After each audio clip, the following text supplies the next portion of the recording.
Dan kita deal, saya kasih harga waktu itu Rp500. Nah, apakah saya untung begitu ya? Pertanyaannya pasti kan begitu.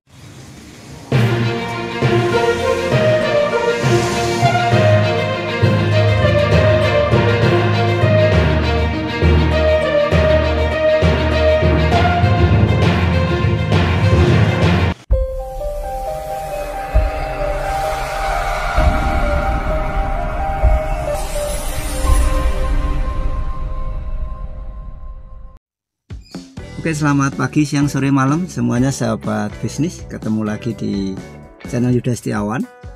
Dan hari ini saya mau sharing bagaimana saya bisa menjual undangan pernikahan model belangko dengan harga Rp500. Kalau ada yang anggap ini clickbait ya, boleh skip videonya ya. Jadi nggak usah ditonton aja, anggap aja ini adalah clickbait begitu ya. Tetapi ini yang saya lakukan ya. Jadi beberapa waktu yang lalu ada temen yang tanya sama saya tuh, Mas, saya mau bikin undangan, harga paling murah berapa ya gitu. Lalu singkat cerita dia minta harga di bawah 1.000. Ya saya kasih solusi. Jadi bagaimana seorang pedagang itu, seorang penjual, seorang pengusaha, seorang marketing harus bisa tetap menjual barangnya dengan berbagai macam strategi gitu ya. Jadi nggak boleh baperan tuh kan, ada tuh kalau ditanya harga barang gitu ya, ditanya harga barang, kalau dia menawar harganya jauh sekali kok kadang-kadang ada yang baper gitu ya. Nah, oleh sebab itu waktu teman saya tanya, waktu itu dia tanya harga undangan pernikahan dan dia minta ada nggak harga yang di bawah 1.000. Lalu singkat cerita, oke, gini aja, saya kasih solusi. Saya cetaknya saja, kamu silahkan beli belangkonya sendiri, kamu cari belangkonya sendiri, lalu nanti cetaknya ke saya bilang gitu. Jadi dia tak suruh cari belangkonya sendiri, tetapi tanpa saya beri informasi belinya di mana gitu ya. Tapi saya kira dia mungkin sudah punya referensi ya. Jadi makanya ketika saya tawarkan gini aja, saya cetaknya saja, belangkonya bisa cari sendiri, dan dia setuju gitu. Dan kita deal, saya kasih harga waktu itu Rp500 hanya untuk cetaknya hitam putih seperti ini ya. Ini kebetulan model belangkonya seperti ini ya. Ini cukup besar belangkonya, jadi saya nggak begitu tahu ini harganya berapa karena saya belum pernah mengerjakan ini, saya baru kali pertama mengerjakan ini. Jadi saya tinggal cetak saja. Model seperti ini besar, saya kasih harga cetaknya Rp500, dan dia cari belangkonya sendiri, dia cari plastiknya sendiri, mungkin dia juga cari labelnya sendiri.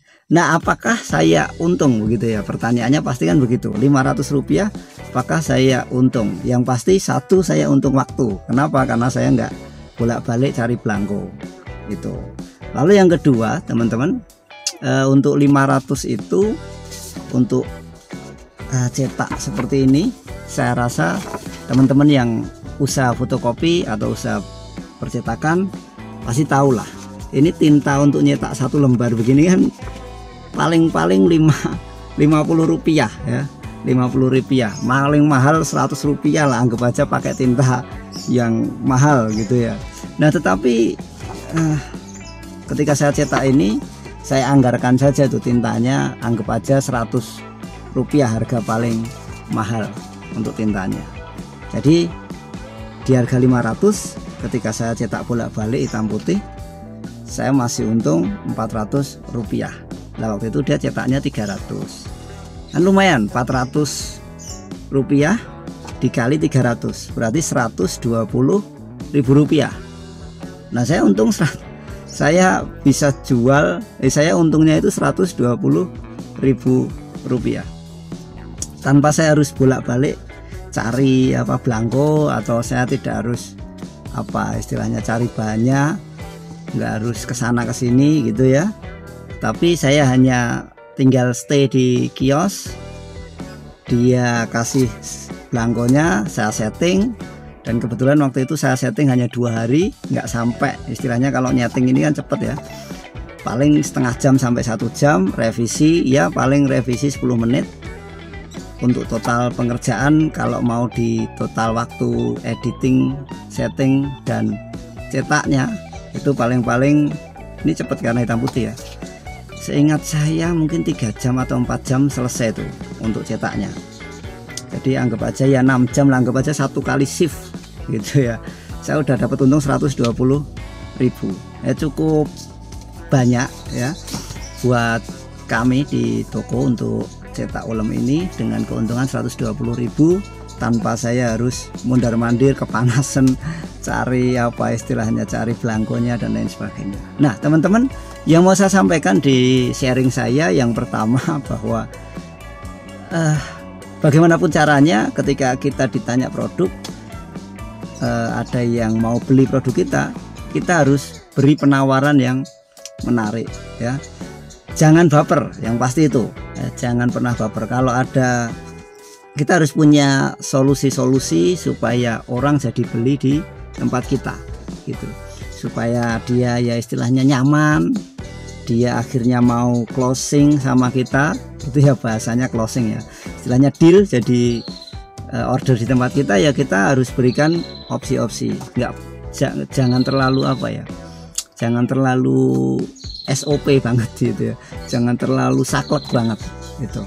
Jadi kalau kita bisa kasih solusi ya kita kasih solusi. Mungkin juga ada yang kasih solusinya istilahnya internal ya, dalam artian oke, saya kasih harga sekian tapi jangan bilang yang lain. Kadang-kadang kan ada pedagang yang seperti itu, ada pengusaha yang seperti itu. Jadi buat teman-teman yang mungkin ditawar atau pernah ditawar atau nanti suatu hari nanti ditawar barangnya, dagangannya, bisa carikan solusi-solusi alternatif, jangan terlalu saklek sehingga produk kita bisa terjual. Itu untung, yang penting tetap untung gitu ya, nggak buntung gitu ya, karena kita kan tetap jualan ya.